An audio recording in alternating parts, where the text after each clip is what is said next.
നല്ല ചക്കപ്പഴം കിട്ടിയിട്ടുണ്ട് ഞങ്ങൾക്കിന്ന്. ഞങ്ങളിന്ന് ചക്കപ്പഴം വെച്ചിട്ട് എന്തുണ്ടാക്കാൻ പോവാണ് അർപ്പിത? ചക്കയട ഉണ്ടാക്കാൻ പോവാം.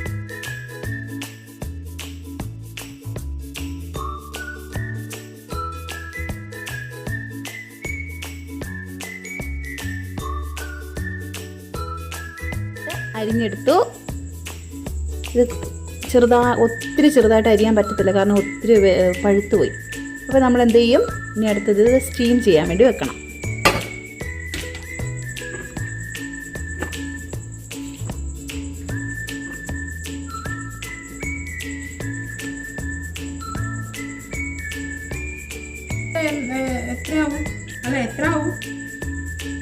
അങ്ങനെ നമ്മുടെ ചക്ക നമുക്ക് സ്റ്റീം ചെയ്തെടുക്കാം. നമ്മുടെ ചക്ക സ്റ്റീമായിട്ട് വരുമ്പോഴത്തേനും ഇവിടെ ഞാൻ തേങ്ങയും പിന്നെ ബ്രൗൺ ഷുഗറും ഏലക്കയും ജീരകവും കൂടെ പൊടിച്ച് വറുത്ത് ഒന്ന് കാരമലൈസാക്കി വെച്ചേക്കുന്നതാണ്. കാരണം നമുക്ക് ബെല്ലമില്ലായിരുന്നു, അതിന് പകരം നമ്മളിവിടെ മറ്റേ ബ്രൗൺ ഷുഗർ എടുത്തേ. അപ്പോൾ അതിങ്ങനെ റെഡിയാക്കി വെച്ചിട്ടുണ്ട്. പിന്നെ ഇത് നമ്മുടെ റവ വറുത്തത്, തേങ്ങാക്കൊത്ത്. അങ്ങനെ നമ്മുടെ ചക്ക നന്നായിട്ട് ഇനി നമുക്കൊന്ന് ഉടച്ചെടുക്കണേ. നമ്മുടെ ചക്ക നന്നായിട്ട് കുഴഞ്ഞിട്ട് ഈ ഒരു പരുവത്തിലായിട്ടെ.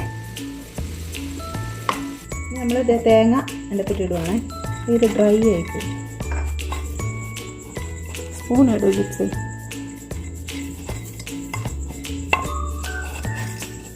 മൊത്തം ഇട്ടേക്കട്ടെ.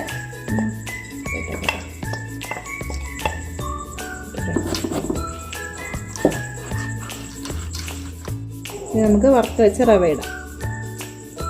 നെയ്യിൽ വറുത്ത തേങ്ങാക്കൊത്ത്.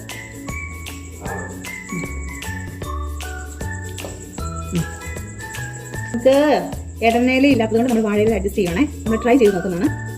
ഇങ്ങനെ ഇതാക്കി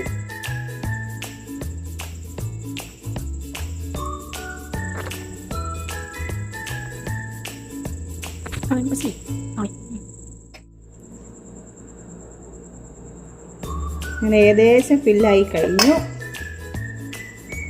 നമ്മളൊരു അഡ്ജസ്റ്റ്മെൻറ്റിലൊക്കെ വെക്കുന്നതാണ്. ഇതിങ്ങനെയൊന്നും അല്ല, നമ്മളിപ്പോൾ കൊതി കൊണ്ട് ഉണ്ടാക്കി തിന്നും. നമുക്ക് കുത്താൻ ടൂത്ത് പിക്ക് ഇല്ലാത്തതുകൊണ്ട് നമ്മളിങ്ങനെ അഡ്ജസ്റ്റ്മെൻറ്റ് ചെയ്യണം.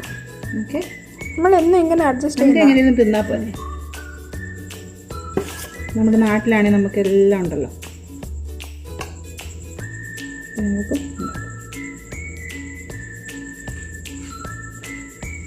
അപ്പോൾ എല്ലാമേ ഫില്ലായേ.